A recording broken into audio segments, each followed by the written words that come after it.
On location at the MGM Grand with Tito Ortiz and Jenna Jameson post-fight. Tito, I've never started an interview with this question, but what the hell was that? Yeah, right. Take us through what just happened for those who weren't here. Well, there was one there. They got almost a chance of me getting escorted out of the press conference. First time in 11 years, people told me you can't come in. They had guys from the MGM trying to guide me out the door, up the escalator, saying, no, it's over here. And they're trying to sidetrack me completely. And I actually talked to a couple different girls. The first girl that came up to me said that Dana didn't want you to be a part of the press conference, and then she changed her tune and said that only winners were allowed to be part of the press conference. That's the first time that ever happened. And I said, well, actually, he was part of a press conference when he lost to Chuck Liddell. So how does that... And actually, the press conference they had before the weigh-ins, I wasn't invited. And it's just them trying to hardball, and I understand, but it's Dana trying to hold me down, because I speak out, and my voice speaks in loud tone. Tito, had you on the show a couple of weeks ago after reading your autobiography, This Is Gonna Hurt, and I psychoanalyzed you. I told you that I picked up on the fact that... I listened to that. Yeah. That was right. I listened to that. You got good. Well, you know what it is? I got Dr. Phil.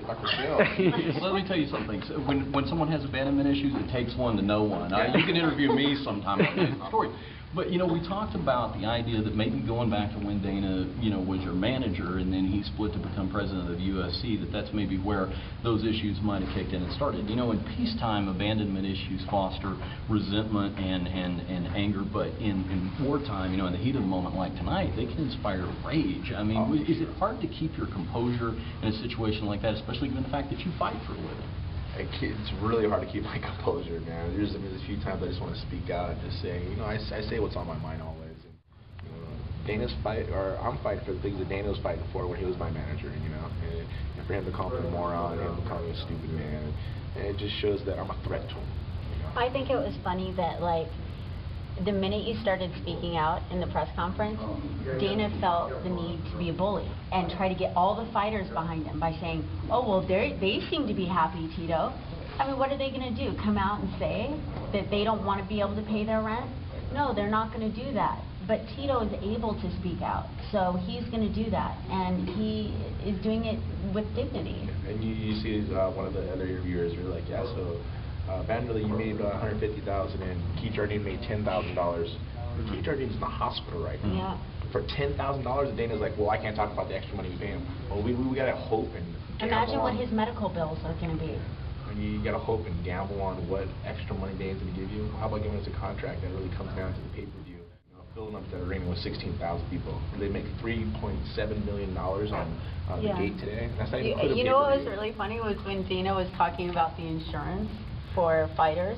Actually, I own my own company, and I have, at one time I had about 15 different contract girls. And this is porn, everybody. So, I thought I recognized you. Insuring those girls is way harder than insuring fighters, trust me, because there are a lot of problems in my business. So it was kind of crazy that he said that it was hard for a company that's making billions of dollars to insure these guys so they can fucking live a normal life.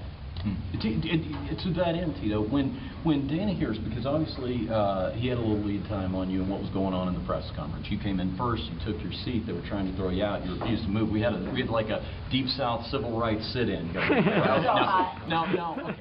You know him better than just about anybody. Do you think in his mind he's formulating, kind of like Jenna said, I'm going to get the other fighters in there and I'm going to use this to show them what happens to the guy who makes noise? I guarantee you that he had a sit down with all those fighters before they even came in. I guarantee you. And he's done it before. Your mouth. Watch what you say and make sure you say the right things. He's a control freak. He's going to control these guys.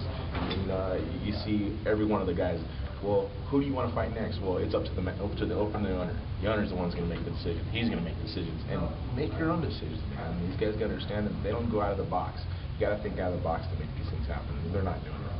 Jenna, when you and Tito got together quite a while back, two celebrities get together and people wonder how much of that is for show, etc. But over time, I think you guys have proved that you're really a solid couple. And I saw that tonight firsthand when you're really standing up for him. Even before the press conference starts, you're being very vocal about that. I mean, that was I can't help myself. It was. I don't know that I've ever had a moment I can describe as sweet. Always stand up for Tito because he is one of the best men I know, and I will never let a man like Dana try to overpower Tito, because Tito deserves the respect, and I'm able to stand up for myself. So I know if Dana gets in my face, it's on.